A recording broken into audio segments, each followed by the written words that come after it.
అందరికీ నెల పొడుపు శుభాకాంక్షలు. Shalom shalom. పరమ తండ్రి మీకు స్తోత్రములు, పరమ తండ్రి మీకు స్తోత్రములు, పరమ తండ్రి మీకు స్తోత్రములు. మరి చదవబడిన లేఖన భాగం బట్టి మీకు ఏమి ధ్యానించుకుంటున్నామని అర్థమైందో కానీ తండ్రి ఆజ్ఞను గ్రహించితే, తల్లి ఉపదేశాన్ని వింటే ఏ విధంగా వర్ధిల్లబడతాము, ఏ విధంగా దీవించబడతాము. అక్కడ రాజైన లెముయేలు అని రాయబడింది సామెతల గ్రంథం 31వ అధ్యాయం. 31వ అధ్యాయం అనగానే అందరికీ గుణవతి అయిన భార్య గుర్తొస్తుంది. కానీ ఈరోజు మనం ధ్యానించుకునేది తల్లిదండ్రులు. తండ్రి ఎవరు? ఏ తండ్రి గురించి పరమ తండ్రి ఇక్కడ గ్రంథంలో మాట్లాడుతున్నాడు? ఈ తల్లి ఎవరు అసలు? లెముయేలైన రాజు ఇజ్రాయెల్ రాజులలో ఏ ఒక్కరు కూడా లేరు. రాజులలో ఎవరు కూడా లెముయేలుగా అనే రాజు లేడు. మరి లెముయేలు తల్లి ఎవరు అసలు? ఇక్కడ ఇది రాస్తున్నది ఎవరు? సామెతల గ్రంథము సొలొమోను రాజు. సొలొమోను రాజు గారు రాస్తూ అయితే ఒక ఉపమాన రీతిగా రాస్తున్నాడు. తను అనేకమైన జ్ఞానోపదేశం పొందుకొని పరమతండ్రి ఆజ్ఞను మన్నించి దీవించబడి ఆశీర్వదించబడి శ్రేష్టమైన జ్ఞానమును పొందుకొని ఆ జ్ఞానమును సద్వినియోగపరుచుకోక వ్యర్థపరుచుకొని తన జీవితంలో ఒక విపత్తును తెచ్చుకొని చెడిపోయిన తర్వాత ఇక అవసాన దశ యందు, ఇక ముసలితనమందు, వృద్ధాప్యమందు, ఇక చనిపోయే ముందు, అంటే అనుభవము జీవిత పాఠాలను నేర్పిస్తుంది కదా. తన అనుభవము అంటే నా తల్లి కనుక నాకు ఇలా ఉపదేశించుంటే అని దాని అంతరార్థంగా, ఓ లెముయేలు నా రాకుమారుడా, నా రాజా అని తల్లి రాస్తున్నట్టు తనకు తాను ఉపమాన రీతిగా రాసి మరి రాబోయే తరాలకు, తరతరాలకు బిడ్డల గురించి, కుమారుల గురించి, కుమార్తెల గురించి రాయించి పెట్టిన శ్రేష్టమైన సంగతులు ఇవి. నా కుమారుడా, నేను నిన్ను అనేక మొక్కులు మొక్కి కన్నాను. ఇది నిజము కదా. అనేక తల్లులు మొక్కులు మొక్కి కంటుంటారు వాళ్ళ బిడ్డలను. కాబట్టి నా కుమారా, నువ్వు రాజులను నాశనం చేసే స్త్రీలతోనూ సాంగత్యము చెయ్యకు. ఎందుకంటే ఆయన సాంగత్యం చేసి పాడైపోయాడు, ఆయన నాశనం అయిపోయాడు. అనేకమైన స్త్రీలను సహవాసము చేసి.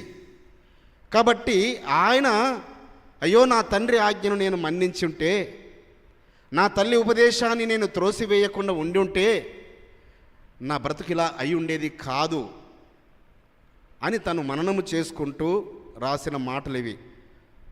మరి మనం ఉపదేశంలోకి, వాక్యోపదేశంలోకి వెళ్ళే ముందు మైకు పరిమళకి ఇవ్వండి. మెసేజ్ విషయం మీ ప్రార్థన చేస్తాను. సామెతల గ్రంథము 6వ అధ్యాయము 20వ వచనం.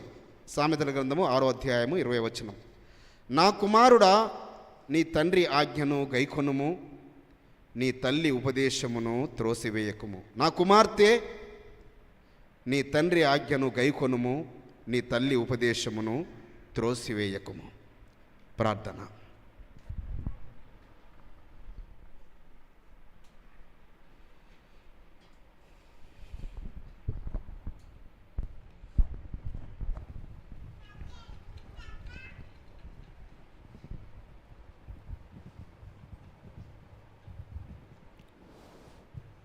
ప్రేమ కృపమైన ప్రియ పరలోకపు తండ్రి, మీ పాదంలో వందనాలు, స్తుతులు, స్తోత్రాలు చెల్లిస్తాం నాయన. సర్వోన్నత సర్వాధికారి సర్వశక్తిరా నా తండ్రి, నీకు స్తోత్రంలో మరి గడిచిన నెలంతా మమ్మల్ని కాచి కాపాడుతాను నాయన. మరి యొక్క నాయన మరి పైన నూము నుండి ఈ నూము వరకు మమ్మల్ని కాచి కాపాడి తండ్రి నాయన మరి పరిశుద్ధ బిడ్డ మరి నైనా మిమ్మల్ని సూచిటకు గర్భస్థితికి ఇచ్చిన గొప్ప దాన్ని బట్టి వేలాస్తుతులు స్తోత్రాలు తండ్రి. సర్వాధికారి సర్వశక్తిరానికి స్తోత్రం చెల్లిస్తున్నాం నాయన తండ్రి. మరి నాయన మరి పాటల్లో తండ్రి ఆరాధనలో మీరు మాకు తోడు ఉన్న విధానం బట్టి కొన్నాళ్ళు తండ్రి మీకు స్తోత్రంలో పరిశుద్ధానికి స్తోత్రం చెల్లిస్తున్నాం నాయన. మరి యొక్క సమయంలో తండ్రి నైనా భావాన్ని బంగారు పలుపట్టు మొరుపెట్టుకున్నాను తండ్రి నీకు స్తోత్రంలయ్యా తండ్రి నైనా. మరి మేము వించిన వాక్యం తండ్రి ఈ చెవిన విని ఆ చెవిన వదిలిపెట్టకుండా నా తండ్రి భయంతో వణుకుతో తండ్రి నైనా మరి మీ యొక్క వాక్యాన్ని మేము అనుసరించేలాగా సహాయం దయచేయండి నా తండ్రి. హృదయాంతరంగా ఎరిగిన వాడవు నా తండ్రి నీకు స్తోత్రం చెల్లిస్తున్నాం నాయన తండ్రి. మరి చెప్తుండగా తండ్రి మాకు కావలసిన ఆత్మీయమైన ఆహారాన్ని మీరే మాకు అనుగ్రహించమని బంగారు పొలపట్టు మొరుపెట్టుకుంటూ అతి పరిశుద్ధమైన యేషువా మెస్సీయ నామములో ప్రార్థించి వీడుకొచ్చినాం పరమ తండ్రి. ఆమేన్. థ్యాంక్ యూ అమ్మా పరిమళ, థ్యాంక్ యూ. సో ఇక్కడ అదే జ్ఞాని అయిన సొలొమోను రాజుగారే రాస్తున్నాడు, నా కుమారుడా నీ తండ్రి ఆజ్ఞను గైకొనుము, నీ తల్లి ఉపదేశమును త్రోసివేయకుము. మరి తల్లిదండ్రులను యొక్క ఆజ్ఞను అనుసరించాలని పరలోకపు తండ్రి ధర్మశాస్త్రంలోనే 10 ఆజ్ఞలలో ఒక శ్రేష్టమైన ఆజ్ఞగా ఇచ్చాడు. అవును కదా? 4 ఏమో పరమ తండ్రిని గూర్చినవి, 6 ఏమో మనుషులను గూర్చినవి. మనుషులను గూర్చిన వాటిల్లో వాగ్దానంతో కూడినది ఏంటది చూడండి. నిర్గమకాండము 20వ అధ్యాయము 12వ వచనం.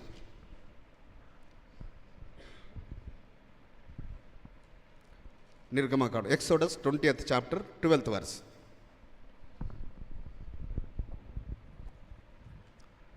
నీ ఎలోహిమైన యెహోవా నీకు అనుగ్రహించు దేశములో నీవు దీర్ఘాయుష్మంతుడు వగునట్లు నీ తండ్రిని నీ తల్లిని సన్మానించుము. ఇది అందరికీ తెలిసిన మాటనే, కానీ ఎందరూ ఆచరిస్తున్నాం ఇక్కడికి వచ్చిన వారము, లేక యూట్యూబ్లో వీక్షిస్తున్నవారు, లేక పరిశుద్ధ జనాంగమని చెప్పుకుంటున్నవారు అందరూ పిన్నలు మొదలుకొని పెద్దల వరకు మనము దీర్ఘాయుష్మంతులం అగునట్లు మన తల్లిని తండ్రిని ఎందరము సన్మానిస్తున్నాము. సో ఇది అనేక మార్లు ఉంటుంటాం, కానీ దాన్ని ఈ చెవితో వింటాము, మరి వదిలేసే వారంగా కాకుండా అనుసరించేవారిగా ఉండాలని పరలోకపు తండ్రి ఆయన పిల్లలను ప్రేమించి తెలియపరుస్తున్న మాటలు ఇవి. కాబట్టి నీవు దీర్ఘాయుష్షువు స్వతంత్రించుకోవాలంటే నీ తల్లిని నీ తండ్రిని సన్మానించాలి. నిజంగా ఈ సృష్టిలో అంటారు కదా, మన దేశంలో ఏమంటారు, తల్లిదండ్రులు మించిన దైవము లేడని. అంటే దైవం గురించి పూర్తి అవగాహన లేని వారు ఆ మాట అంటారు. అంటే దైవ స్వరూపులు తల్లిదండ్రులు అని అంటారు. అలా అని దైవాన్ని తక్కువ చేసినట్టు కాదు ఆ మాట. దైవాన్ని తక్కువ చేసినట్టు, పరలోకపు తండ్రిని తక్కువ చేసినట్టు కాదు. ఎందుకంటే ఆయన గురించి ప్రత్యేకమైన 4 ఆజ్ఞలు ఉన్నవి, తల్లిదండ్రుల గురించి ఒకటే ఆజ్ఞ ఉంది.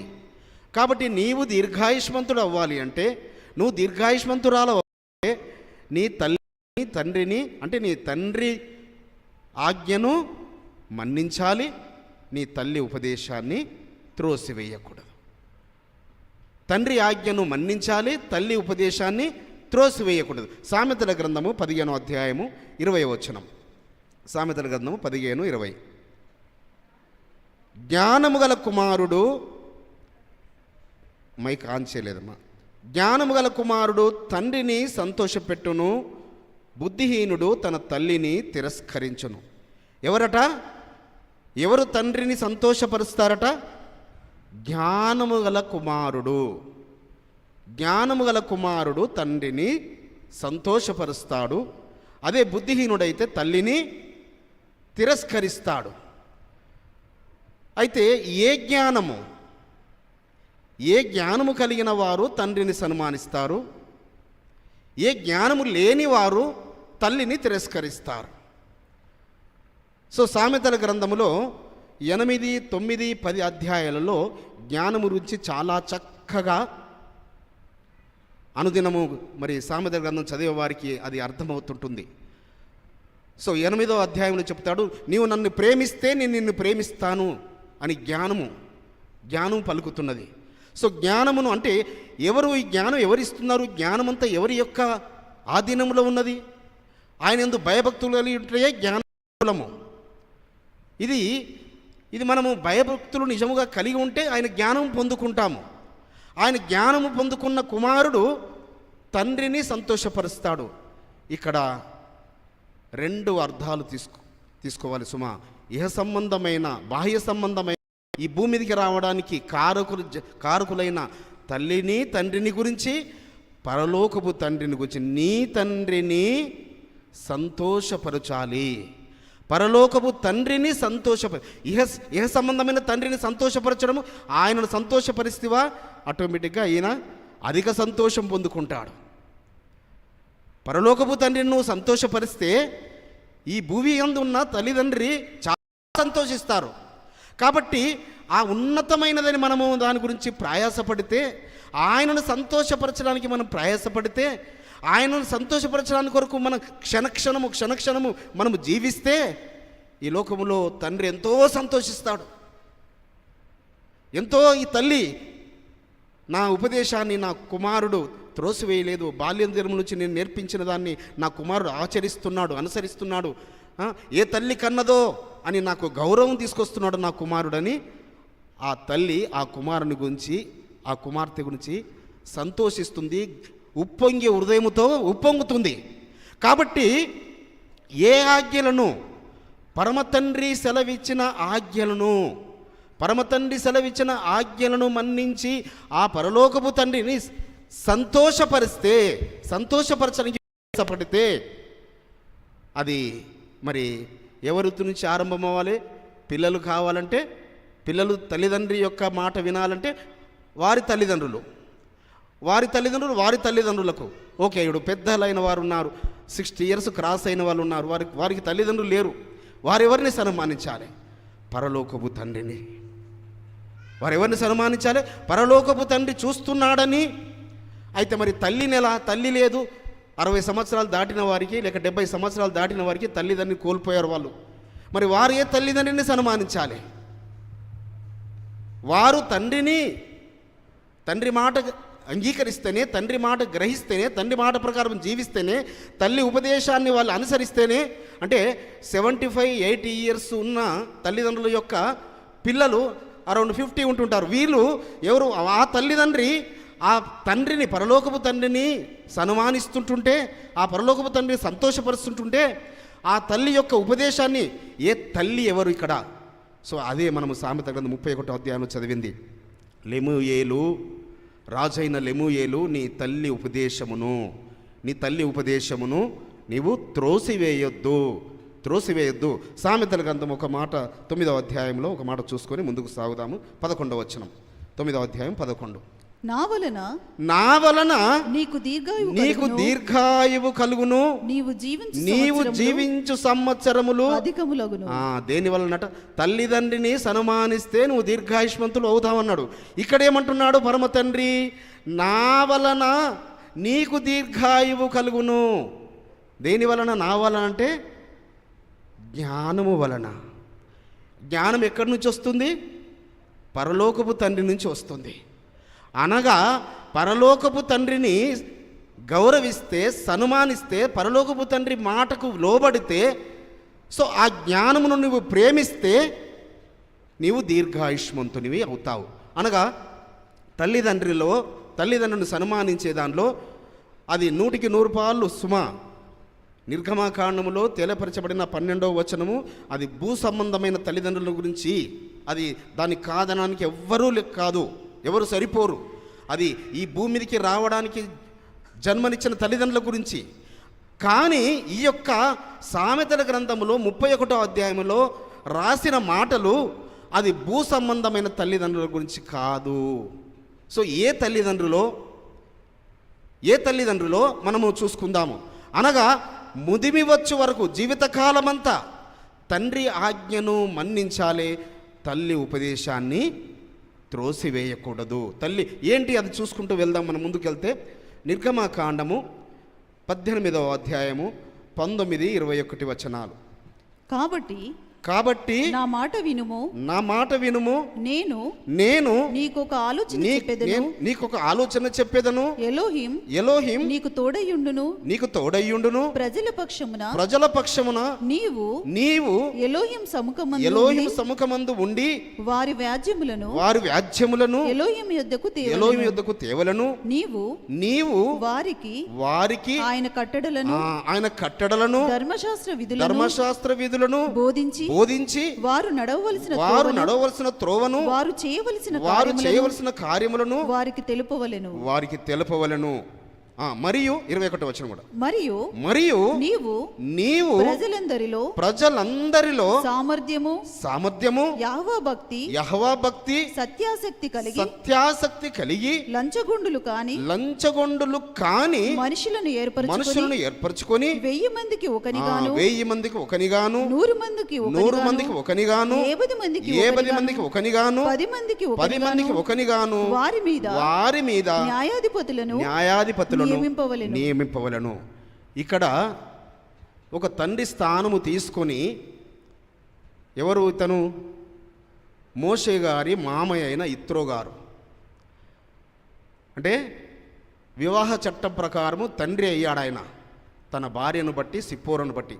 ఆయన కొన్ని సలహాలు ఇస్తున్నాడు. అయ్యా, నువ్వు నీ ప్రజలకు ఉపదేశిస్తున్నావు ఆయన యొక్క ఆజ్ఞలను, విధులను, కట్టడలను, కానీ నాదొక సలహా నాయనా, నీ ఉదయకాలం మొదలుకొని సాయంకాలం వరకు వారందరూ వారి యొక్క న్యాయం గురించి, తీర్పు గురించి వారు క్యూలో నిలబడితే వారు అలసిపోతారు, వారు సొమ్మసిల్లిపోతారు, వారికి తీర్పుకు ఆలస్యం అవుతుంది, నీవు సొమ్మసిల్లిపోతావు. కాబట్టి 1000 మంది మీద ఒకరిని, 100 మంది మీద ఒకరిని, 50 మంది మీద ఒకరిని, 10 మంది మీద ఒకరిని, మంచి వారిని, లంచగొండులు కాని వారిని, నీతిమంతులైన వారిని, సత్యమునందు ఆసక్తి కలిగిన వారిని, పెద్దలను ఏర్పాటు చేయమని తండ్రిగా ఒక సలహా ఇస్తున్నాడు. వేటిని చేయడానికి కొరకు, వేటిని ఉపదేశించడానికి కొరకు, వారు వేటిని బట్టి న్యాయం తీర్చడానికి కొరకు, పరలోకపు తండ్రి యొక్క ఆజ్ఞలను, పరలోకపు తండ్రి యొక్క కట్టని ఒక్కడి వల్ల కాదయ్యా, నీ ఒక్కడి వల్ల నువ్వు సమసిపోతావు, ప్రజలు సొమ్మసిల్లిపోతారు.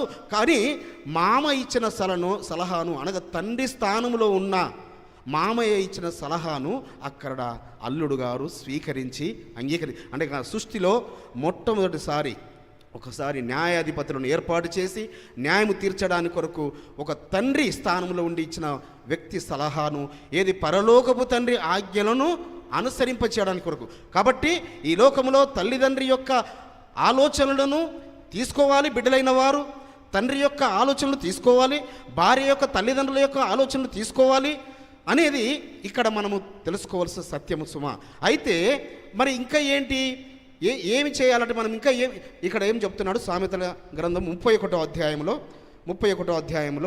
26వ వచనం. సామెతలు 31 చదివాం కదా, 26వ వచనం చూడండి. జ్ఞానము కలిగి తన నోరు తెరుచును కృపగల ఉపదేశము ఆమె బోధించును. ఏం చేస్తుంది తల్లి? ఏం చేస్తుందమ్మా? జ్ఞానము కలిగి తన నోరు తెరుస్తుంది. ఎవరు? తల్లి పిల్లలకు ఏం ఉపదేశిస్తుంది? తన ఏ జ్ఞానము? తల్లి మళ్ళీ ఏ జ్ఞానం కలిగి ఉండాలి? ఇహ సంబంధమైన జ్ఞానము కాదు సుమ, పరసంబంధమైన జ్ఞానము కలిగిన తల్లి ఆ యొక్క పిల్లలకు ఉపదేశం చేస్తుంది. అందుకే చాలా వరకు మనం చూసుకుంటూ ఉంటాం కదా, మన ప్రాంతంలో తండ్రి ఏం చెప్తాడు? ఉదయకాలం డ్యూటీకి వెళుతూ ఇలా చేయమ్మా, ఇలా చేయి, ఇలాంటి ఆహారం పెట్టు, ఇలా స్కూల్కి పంపించు, ఇలా చేయి, ఇలాంటి వస్త్రాలు, ఇలా చెప్పి వెళుతాడు. సో తల్లి అవన్నిటినీ అనుసరింప చేయడము, ఉపదేశించడము, తల్లి తండ్రి చెప్పిన మార్గములలో బిడ్డలను నడిపింప చేయడము తల్లి యొక్క బాధ్యత. కానీ ఇక్కడ ఇంకా కొంచెం లోతుల్లోకి వెళితే మత్తయి సువార్త 23వ అధ్యాయం వెళదాము. మత్తయి సువార్త 23వ అధ్యాయముకు 8, 9 వచనాలు. మత్తయి సువార్త 23. మీరైతే బోధకులని పిలువబడకూడదు, ఒక్కడే మీ బోధకుడు, మీరందరూ సహోదరులు, మరియు భూమి మీద ఎవనికైనను తండ్రి అని పేరు పెట్టవద్దు. ఒక్కడే మీ తండ్రి ఆయన పరలోకమందున్నాడు. ఇది ఎవరు చెప్తున్నారు ఈ ఉపదేశాన్ని? యాషువా మెస్సయ్య వారు తన శిష్యులకు చెబుతున్నాడు, అయ్యలారా, మీరు ఈ భూమి మీద ఎవరిని గురువులని పిలవకూడదు. మీ గురువు ఒక్కడే పరమందున్నాడు. మీరు బోధకులని పిలువబడకూడదు. బోధకుడొక్కడే మెస్సయ్య. ఇంకా ఏమంటున్నాడు అక్కడ, మీరు భూమి మీద ఎవ్వనికి తండ్రి అని పేరు పెట్టొద్దు. ఈ సత్యాన్ని జాగ్రత్తగా ఎవరి అంటే కన్న తల్లిదండ్రుల గురించి చెప్తున్నాడా యాషువా మెస్సయ్య వారు? తండ్రికి మనం పేరు పెట్టాల్సిన మనమేంటి? ఎలాగో మనల్ని కన్నారు కాబట్టి వాళ్ళు ఆటోమేటిక్గా బై డిఫాల్ట్ మన తల్లిదండ్రి, వాళ్ళకి మనం పేరు పెట్టేది ఏం లేదు. కానీ నీ తండ్రిని కాక ఈ భూమి మీద ఏ ఒక్కరికి తండ్రి అని పేరు పెట్టి పిలవకూడదు. నీ తండ్రి ఒక్కడే పరలోకమందున్నాడు. నీ తండ్రి ఒక్కడే పరలోకమందున్నాడు. సో దీన్ని కొంచెం లోతుల్లోకి వెళ్ళి మనం ఆలోచిస్తే, ఎక్కడ వేరే వాళ్ళు తండ్రి అని పేరు పెట్టుకోరు, కానీ మన విశ్వాస లోకంలోనే మా ఆత్మీయ తండ్రి అని చెప్పుకుంటామా లేదా? చాలామంది అలా చెప్పుకునే వాళ్ళు ఎందరూ ఉన్నారు? ఒకసారి చేతులు ఎత్తండి. ఇక్కడ మా ఆత్మీయ తండ్రి ఒకరు ఉన్నారని చెప్పుకునేవారు చేతులు ఎత్తండి ఒకసారి. చాలామంది చెప్పుకుంటాము.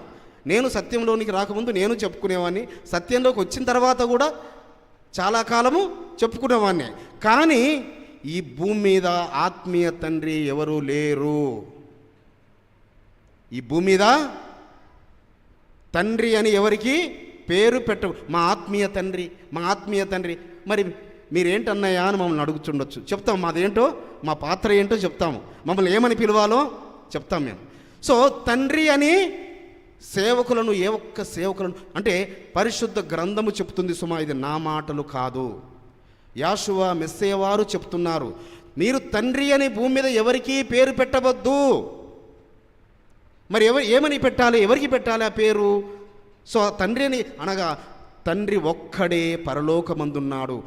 కాబట్టి అక్కడ సామెతల గ్రంథము 6వ అధ్యాయం 20వ వచనంలో చెప్పింది ఏంటంటే, నీ తండ్రి ఆజ్ఞను, మళ్ళీ చదవండి అది, నీ తండ్రి ఆజ్ఞను 6:20 సామెతలు 6:20. నీ తండ్రి ఆజ్ఞను గైకొనుము, నీ తండ్రి ఆజ్ఞను గైకొనుము, నీ తల్లి ఉపదేశమును త్రోసివే. ఆయన పరలోకమందున్న తండ్రి ఆజ్ఞ ఇచ్చిన వాడు ఆయన ఒక్కడే. ఇంకా వేరే ఈ లోకంలో తల్లిదండ్రులు ఇస్తున్నారంటే ఆయన ఆజ్ఞను తీసుకొని సెలవిస్తున్నారు. ఈ లోకంలో తండ్రి ఏదైనా చెప్తున్నాడు, ఈ తల్లి ఏదైనా ఉపదేశిస్తుందంటే ఆ పరలోకపు తండ్రి సెలవిచ్చిన ఆజ్ఞలను, ఆ జ్ఞానమునే ధ్యానించుకొని ఆ జ్ఞానము కలిగి కృపగల ఉపదేశమును, తల్లి కృపగల ఉపదేశమును బిడ్డలకు బోధిస్తుంటుంది. కాబట్టి ఇక్కడ ఆత్మీయ తల్లిదండ్రి అనే పదానికి నేను కొంచెం జాగ్రత్తగా మీకు తెలియపరచాలని, ఒక ఆత్మీయ సత్యం మీరు నేర్చుకోవాలని. సో ఆత్మీయ తండ్రి అని ఈ భూమి మీద మనకు ఎవ్వరూ లేరు లేరు లేరు లేరు. ఆత్మీయ తల్లులు ఉన్నారు. ఎవరున్నారు? ఆత్మీయ తల్లు. ఇక లేఖనంలో చూసుకుందాం. 1 కొరింథీ పత్రిక 4వ అధ్యాయము 15-16 వచనాలు. కొరింథీయులకు రాసిన 1 పత్రిక 15వ అధ్యాయము 4వ అధ్యాయము 15-16 వచనాలు. మెస్సయ్యనందు మీకు ఉపదేశకులు 10,000 మంది ఉన్నను, తండ్రులు అనేకులు లేరు.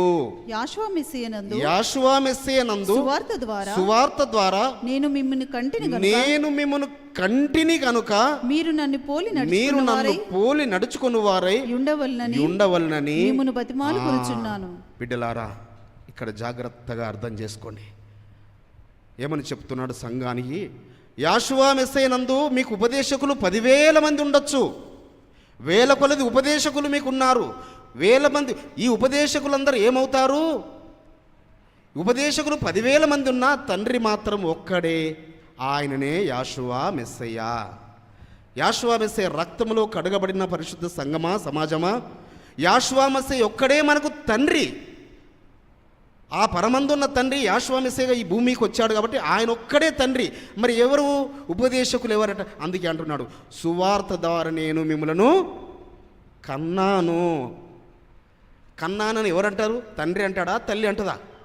గర్భము 9 మాసాలు మోసిన తల్లి కన్నది అని మాట్లాడుతుంది.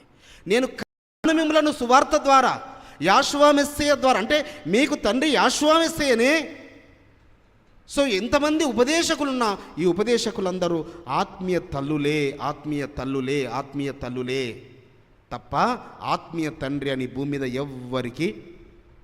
ఇది యెహోషువ మెస్సీయ వారు చెప్పిన మాట, అది ఆజ్ఞ సుమా, మాట మాత్రమే కాదు. మీరు ఈ భూమి మీద గురువులను ఎవరికి పెట్టకూడదు పేరు, గురువు ఒక్కడే. ఈ భూమి మీద మీరు బోధకులను ఎవరిని పిలవకూడదు. అందుకే ఎవరిని పిలిపించుకుంటాం మేము, అన్న అని పిలిపించుకుంటాం. అన్న అంటే మాకు ఇష్టం తప్ప. సో ఎందుకు అక్కడ సహోదరులు, మీరు సహోదరులని మాత్రమే పిలిపించుకోవాలి. సో మీరు పాస్టర్ గారు ఇక రకరకాల, నేను అక్కడికి వెళ్ళదలుచుకోలేదు. రెవరెండ్ గారు, మోస్ట్ రెవరెండ్ గారు అక్కడికి అంతకన్నా వెళ్ళదలుచుకోలేదు.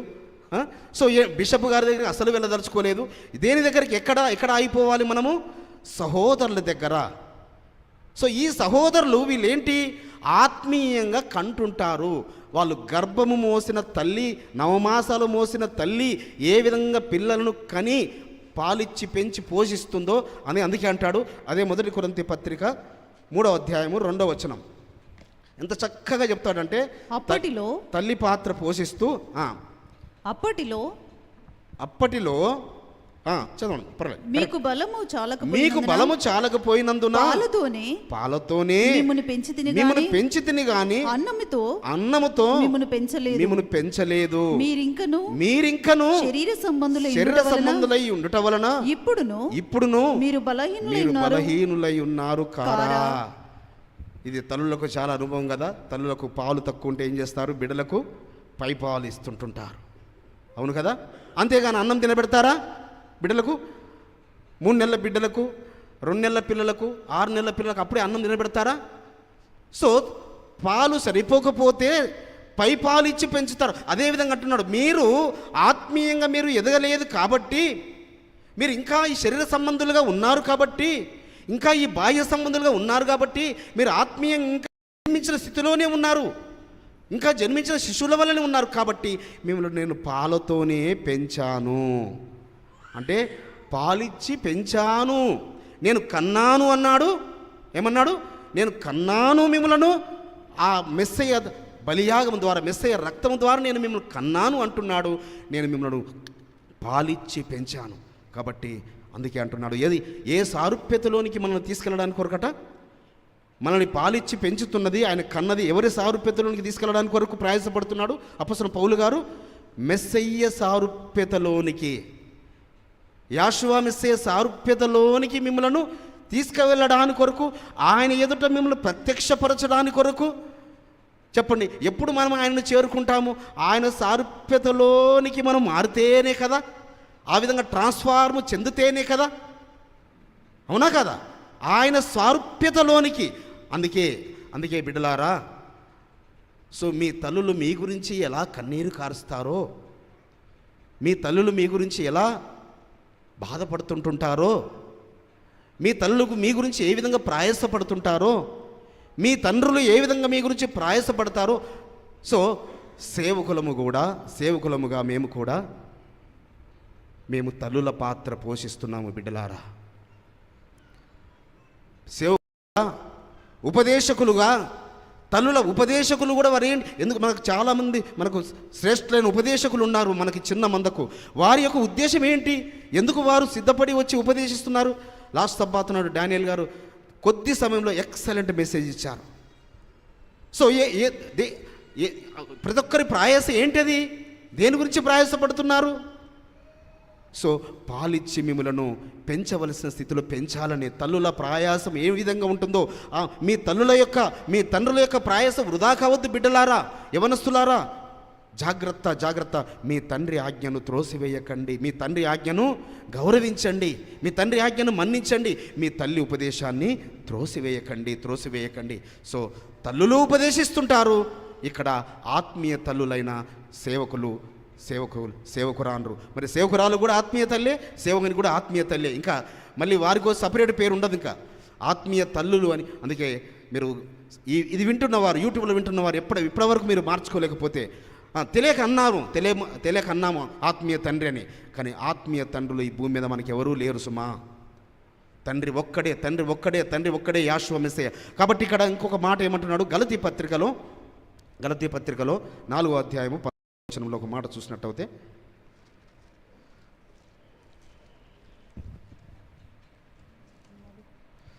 నా పిల్లలారా, నా పిల్లలారా, మెస్సియ స్వరూపము మెస్సయ్య స్వరూపము మీ అంద ఏర్పడు వరకు. చూడండి ఎంత చక్కగా చెప్తాడో, జాగ్రత్తగా చదవడమా. నా పిల్లలారా ఏమంటున్నాడు? నా పిల్లలారా, మెస్సియ స్వరూపము మీ అందు ఏర్పడు వరకు మీ విషయమై మరలా నాకు ప్రసవ వేదన కలుగుచున్నది. ఏం కలుగుతుందట?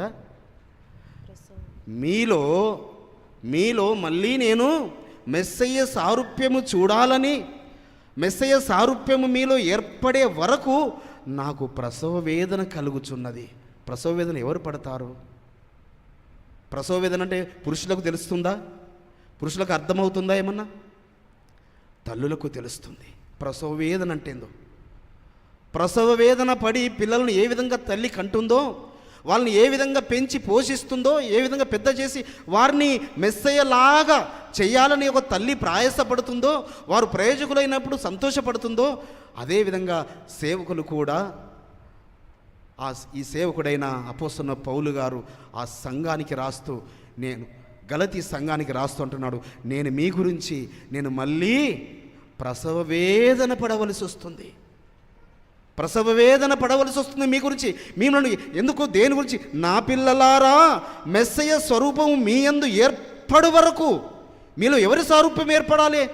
ఎప్పుడు అపవాది వచ్చాడు, అపవాది సంబంధికులు వచ్చారు, అపవాది మీలో దూరుతున్నాడు, అపవాది సంబంధికులాగా ప్రవర్తిస్తున్నారు, అపవాది సంబంధికులు ఏలుబడి చేస్తున్నారు.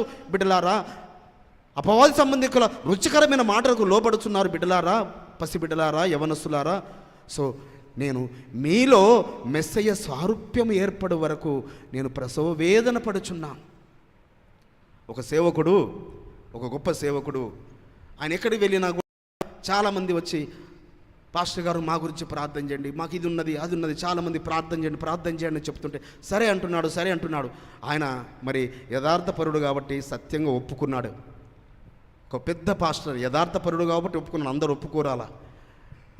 ఆయన ఒక పెద్ద ఓపెన్ మీటింగ్స్లో మాట్లాడుతూ, ఇక్కడ లక్షల మంది ఉన్నారు, నన్ను మీరందరూ ఎరుగుదురు, మీరు నన్ను అందరూ ప్రార్థన చేయమంటారు, నేను మీ ఒక్కొక్కరి గురించి మీ పేర్లు నాకు రాసిచ్చినా ఒక్కొక్కరి పేరు గురించి నేను ప్రార్థన చేస్తాను అనడము అది ఒక నటన తప్ప, ఒక వేషధారణ తప్ప. అయ్యా వీళ్ళందరికీ ఎవరికి ఉద్యోగం వాళ్ళకి ఉద్యోగాలు వచ్చునుగా కానీ ప్రార్థన చేస్తా, వీరందరికీ గర్భఫలాలు వచ్చునుగా కానీ ప్రార్థన చేస్తా, వీరికి పెళ్ళిళ్ళు ఎవరికి కాలేదో వాళ్ళ పెళ్ళిళ్ళు అవునుగా కానీ ప్రార్థన చేస్తా. కానీ మీ గురించి కన్నీరు కార్చేది, మీ అవసరతలలో, మీ ఇరుకులలో, మీ కుటుంబం గురించి, మీ కుటుంబ బాధ్యతల గురించి, మీ యొక్క కుటుంబ సభ్యుల గురించి పేరు పేరున ప్రార్థన చేసేది ఎవరు? బిడ్డలారా, మీ సంఘ కాపరి. మీ సంఘ కాపరి ప్రార్థన వినలేని తండ్రి నా ప్రార్థన వినడు. భ్రమపడకండి సంఘ బిడ్డల అని అక్కడ ఒక ఉన్నతుడైన సేవకుడు, నిజంగా ఆయనకు హ్యాట్స్ ఆఫ్. సో అలా చెప్పే గట్స్ ఉండాలి. సో కాబట్టి ఎవరు ప్రార్థన చేస్తారు, మన గురించి ఎవరు చేస్తారు? విజ్ఞాపన చేసుకుంటూ. అపోస్తున్న సౌలు గారైతే 3 సంవత్సరాలు చేశాడట. 3 సంవత్సరాలు రాత్రింబగళ్ళు ఆయన ఎన్ని సంఘాలు అయితే తిరిగాడో వారందరి పేర్లు ఒక్కొక్కరి పేరు ఎత్తుకుంటా, ఒక్కొక్కరి కుటుంబాలలో ఉన్న ఇబ్బందులను ఆయన ఎత్తుకుంటా ప్రార్థన చేసి ఉంటాడు ఆయన. కాబట్టి సంఘ కాపరులు అనగా మీ తల్లులు వారు చేస్తారు, వారి ప్రార్థన ఆలకిస్తాడు పరమ తండ్రి. మీ తల్లుల ప్రార్థన, మీ తల్లుల ఉపదేశాన్ని త్రోసివేయకండి, మీ తండ్రి ఆజ్ఞను గౌరవించండి, పరలోకపు తండ్రి ఆజ్ఞను మన్నించండి. బిడ్డలారా, పరలోకపు తండ్రి ఆజ్ఞకు విధేయులవ్వండి, మీరు అప్పుడు ధన్యులవుతారు. ఆయన ఆజ్ఞకు విధేయులవుతే మీకు ఏ వ్యాధి రాదు కదా. మీరు ఆయన ఆజ్ఞకు విధేయులైతే మీరు దేశం యొక్క భూమి యొక్క ఉన్నత స్థలములు ఎక్కుతారు కదా. కాబట్టి మీలో మెస్సయ్య సారూప్యము ఏర్పడే వరకు నేను ప్రసవ వేదన పడుచున్నానంటాడు. ఇక్కడ ఒక సందర్భంలో దావీదు గారు రాస్తారు ఒక కీర్తన గ్రంథంలో 7వ అధ్యాయము, కీర్తన గ్రంథం 7వ అధ్యాయము 14వ వచనంలో, 7:14 పాపమును కనుటకు వాడు ప్రసవ వేదన పడుచున్నాడు. ఎవరు? దుష్ట సంబంధికులు, దుర్మార్గపు సంబంధికులు, అపవాది చెరలో చిక్కుబడిన వారు దేని గురించి వారు ప్రసవ వేదన పడుతుంటారట? పాపమును కనడానికి ప్రసవ వేదన, బిడ్డను కనడానికేమో తల్లి నవమాసాలు మోసి నవమాసాలు కష్టపడి కనిన బిడ్డనేమో తండ్రిని గుండెల మీద తన్నేసి వెళ్ళిపోతారు. కానీ పాపాన్ని కనడానికి ఒక పాప పురుషుడు వస్తాడు. నీలో ఉన్న మంచితనాన్ని, అమాయకత్వాన్ని తీసుకొని నీ ద్వారా ఒక పాపాన్ని కనడానికి వాడు ప్రసవ వేదన దేని గురించి పడుతున్నాడట? పాపమును కనుటకు వాడు ప్రసవ వేదన పడుచున్నాడు. చేటును గర్భమును ధరించిన వాడై అబద్ధమును కని ఉన్నాడు. వాడు దేంతో వస్తాడు? పాపమును కనేవాడు, పాపమును కనుటకు ప్రసవ వేదన పడేవాడు దేంతో వస్తాడు? అబద్ధం అనే ఆయుధముతో వస్తాడు. అబద్ధమైన ఆయుధంతో వచ్చేవాడు ఎవడు? అపవాది. అబద్ధమునకు జనికెవడెవరు? సో కాబట్టి అబద్ధమును నీ వద్దకు తీసుకొని ఎవరన్నా వస్తున్నారు, నువ్వు ఈ విధంగా అబద్ధం చెప్పు, నువ్వు ఈ విధంగా అబద్ధం చెయ్యి అని నీతో వస్తున్నారు, అక్కడే వాణి నువ్వు గుర్తెరగాలి బిడ్డ, నువ్వు అక్కడే గుర్తెరగాలి. సో నిన్ను తప్పుదోవలో పట్టించడానికి కొరకు, తప్పు మార్గంలో తీసుకెళ్ళడానికి కొరకు, నువ్వు జీవ మార్గంలో వెళ్తుంటుంటే, నువ్వు సత్య మార్గంలో వెళ్తుంటే, మెస్సయ్య అసలు బలి అయ్యాడా, నీ కొరకు ప్రాణం పెట్టాడా, నువ్వు చూసావా, ఆయన రక్తం గార్చి నువ్వు చూసావా? ఇలా అపవాది సంబంధికులు. ఎందుకు? వాడు దేనికి సిద్ధంగా ఉన్నాడు?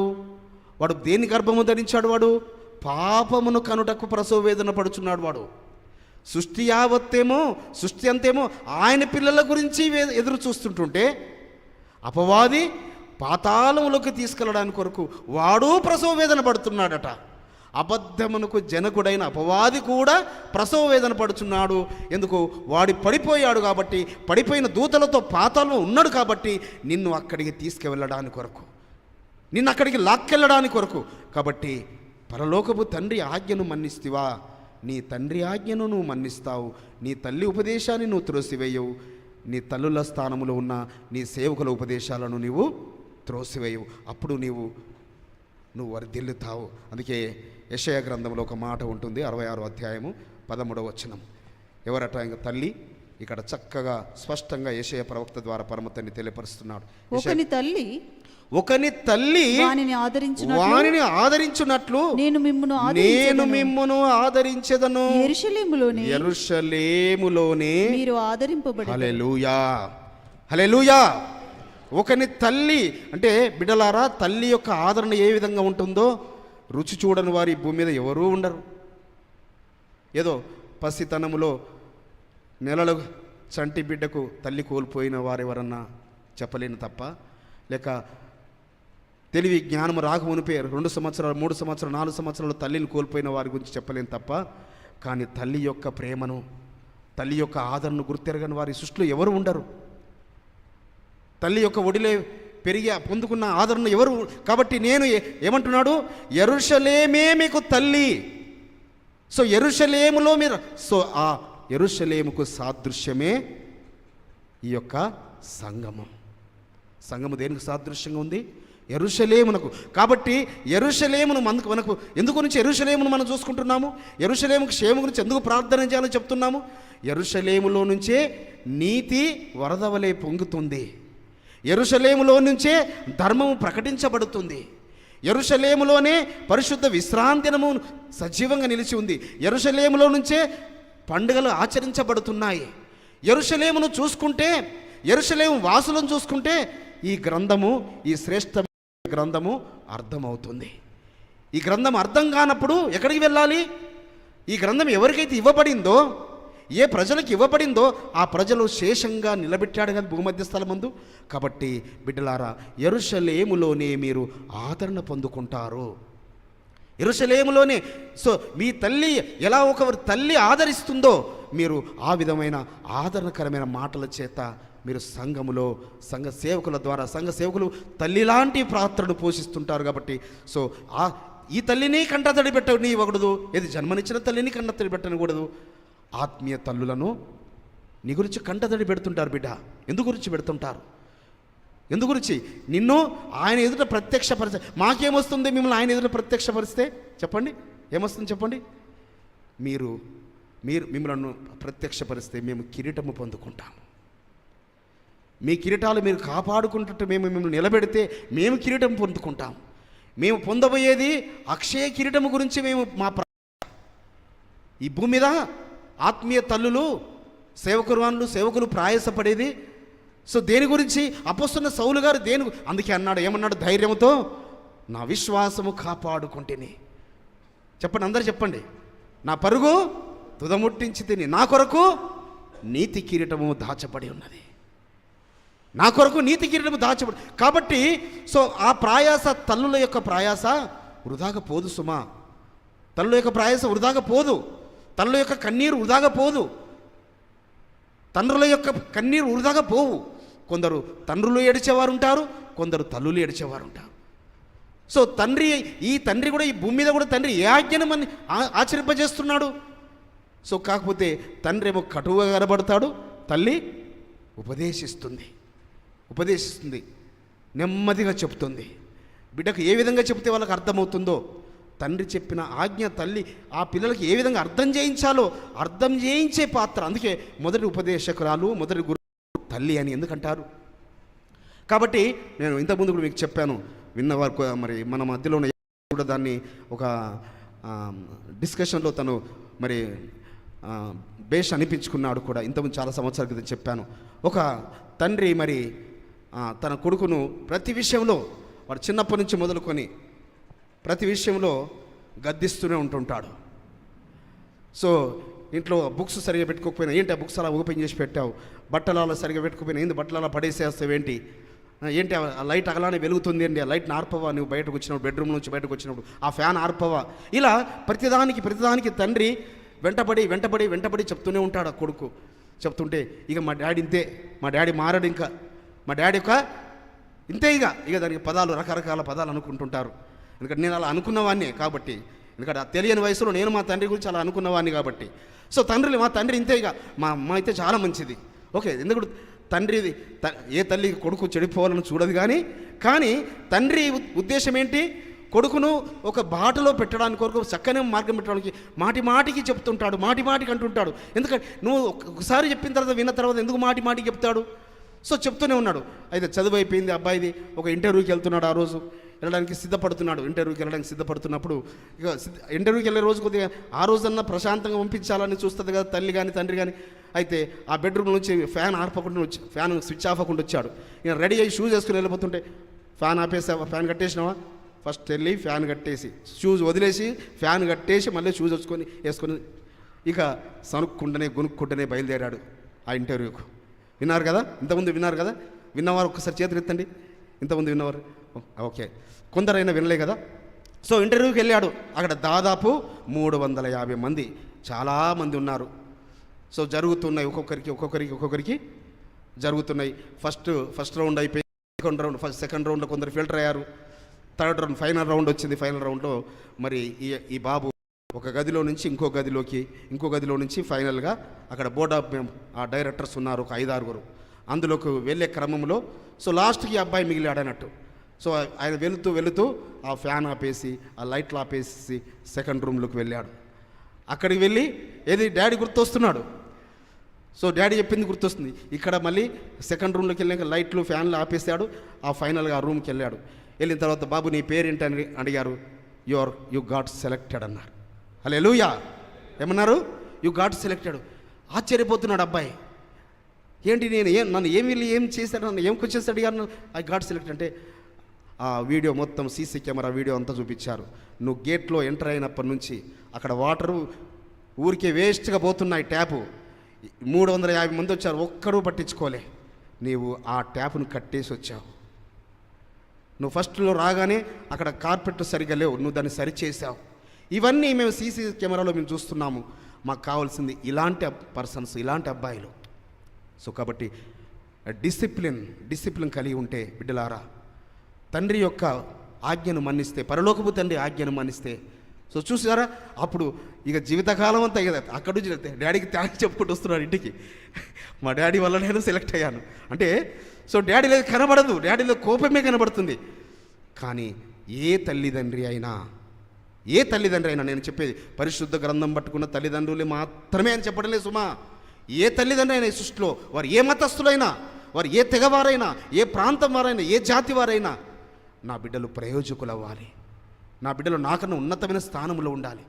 సో ఆ విధంగా ఉన్నప్పుడు నీ తల్లిదండ్రులు ఆ విధంగా ఉంచినప్పుడు నువ్వు డెఫినెట్గా దీర్ఘాయుష్షు నువ్వు పొందుకుంటావు పరలోకపు తండ్రి చేత. ఆయన ఇదంతా దేని బట్టి చేస్తున్నావు? నువ్వు ఆయన జ్ఞానము కలిగి చేస్తున్నావు కాబట్టి, ఆయన జ్ఞానమును పొందుకొని చేస్తున్నావు కాబట్టి నీవు పరలోకపు యొక్క దీవెనలు పొందుకుంటావు. నువ్వు అడుగుపెట్టిందల్లా నువ్వు పొందుకుంటావు. నువ్వు ఎక్కడ అడుగు పెడితే అక్కడ దీవెనకరంగా ఉంటావు. నువ్వు చేసే ప్రతి ప్రయత్నంలో పరమతండ్రి నీకు సహాయం చేస్తాడు. అప్పుడు నీ తల్లిదండ్రిని సంతోషపరుస్తావు, సేవకులైన తల్లులను సంతోషపరుస్తావు. పరలోకపు తండ్రి అందుకే ఏం చెప్పాను, పరలోకపు తండ్రిని సంతోషపరచడానికి, పరలోకపు తండ్రిని సంతోషపరచడానికి ప్రయత్నం చేసి ప్రయాసపడితే మరి అందుకే చివరికి ఒక మాట చదువుకొని ముగించుకుందాం. గలతీ పత్రిక 44వ అధ్యాయం 26వ వచనం. 4:26 అపోస్తలుడైన సౌలు గారు రాసిన గలతీయుల రాసిన పత్రిక 4:26.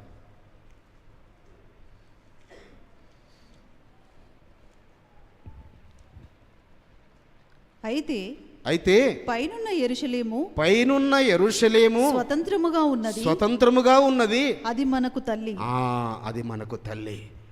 ఈ యెరూషలేము ఏ విధంగా అయితే పరలోకపు తండ్రి యెరూషలేమును భూమధ్య స్థలంలో ఉంచి ఆ యెరూషలేము ద్వారా అనేక జనములకు నీతిని, సత్యమును, ధర్మమును, పండుగలను, విశ్రాంతిమును ఆయన నామమును తెలియపరుస్తున్నాడో, సో సేమ్ ఈ యెరూషలేమును పోలి పైనున్న యెరూషలేమును మనము ఆ తల్లిని మనము చేరుకోవాలంటే, ఆ యొక్క యెరూషలేమును చేరుకోవాలంటే ఈ యెరూషలేము తల్లిలాగా ఉన్న ఈ యెరూషలేము యొక్క ఉపదేశాన్ని మనము త్రోసివేయొద్దు. అందుకే ఉపదేశం ఎక్కడి నుంచి వస్తుంది? మనకు యెరూషలేము నుంచి వస్తుంది సుమా. యెరూషలేము నుంచి మనకు ఉపదేశం వస్తుంది. అందుకే యెరూషలేమును మనం ప్రేమించాలి, యెరూషలేము క్షేమం గురించి ప్రార్థన చేయాలి అని ఎందుకు మాటికి చాలా మేము చెబుతుంటామంటే, యెరూషలేము ఉన్నది కాబట్టే ఈరోజు ఆయన పరిశుద్ధ నామం ఉన్నది. యెరూషలేము ఉన్నది కాబట్టే పరిశుద్ధ విశ్రాంతి దినం ఉన్నది. సో యెరూషలేములో నుంచి నీతి పొర్లుతుంది. సో ఈ యెరూషలేములో ఉన్న ఈ తల్లి నుంచి మనం ఆదరణ పొందుకుంటే, సో యెరూషలేము లాంటి మందిరం నుంచి మనం ఆదరణ పొందుకుంటే, యెరూషలేము లాంటి తల్లిని మనం సంతోషపరిస్తే, తల్లి యొక్క ఉపదేశాన్ని త్రోసివేయకుంటే, తండ్రి ఆజ్ఞను మనం మన్నిస్తే, నీ కన్న తల్లిదండ్రి యొక్క ఉపదేశాలను త్రోసివేయవు, నీ తండ్రి యొక్క ఆజ్ఞను మన్నిస్తావు. అప్పుడు నీవు దీవించబడతావు, పరలోకపు తండ్రి చేత దీవించబడతావు. ఆ యొక్క పరలోకపు ఆశీర్వాదములు మాత్రమే కాదు, ఈ భూమి మీద దీర్ఘాయుష్యును స్వతంత్రించుకుంటావు, జ్ఞానమును పొందుకుంటావు. నిన్ను చూసి అనేకులు ఆయన సారూప్యతలో ఉన్న బిడ్డ. నీ తల్లిదండ్రుల ప్రయాస ఏంటి? సేవకుల ప్రయాస ఏంది? మెస్సయ్య సారూప్యతలోనికి మిమ్మల్ని నడిపించాలని, మెస్సయ్య సారూప్యతలోనికి, మెస్సయ్యను వలె మిమ్మల్ని చేయాలని, మిమ్మల్ని చూసి అవును వీరు మెస్సయ్య ఇలా ఉంటాడు, యాషో మెస్సయ్య ఇలా ఉంటాడు అని, ఆయన భక్తులంటే ఇలా ఉంటారని నిన్ను చూసి లోకము గుర్తెరిగినప్పుడు ఇంకా పరలోకపు దానికి అంతకన్నా మించి సంతోషం లేదు, ఈ భూమి మీద తల్లిదండ్రికి అంతకన్నా మించి సంతోషం లేదు. కాబట్టి అట్టి కృపలో బిడ్డలారా మీరు ఆయన ఆజ్ఞను త్రోసివేయ. మరొక్కసారి మళ్ళీ చదివి ముగించుకుందాము. సామెతల గ్రంథము 6:20. నా కుమారుడా, నీ తండ్రి ఆజ్ఞను గైకొనుము, నీ తల్లి ఉపదేశమును త్రోసివేయకుము. నా కుమార్తె, నీ తండ్రి ఆజ్ఞను గైకొనుము, నీ తల్లి ఉపదేశమును త్రోసివేయకము. పరమ తండ్రి ఈ మాటలను దీవించును గాక. ఆమేన్.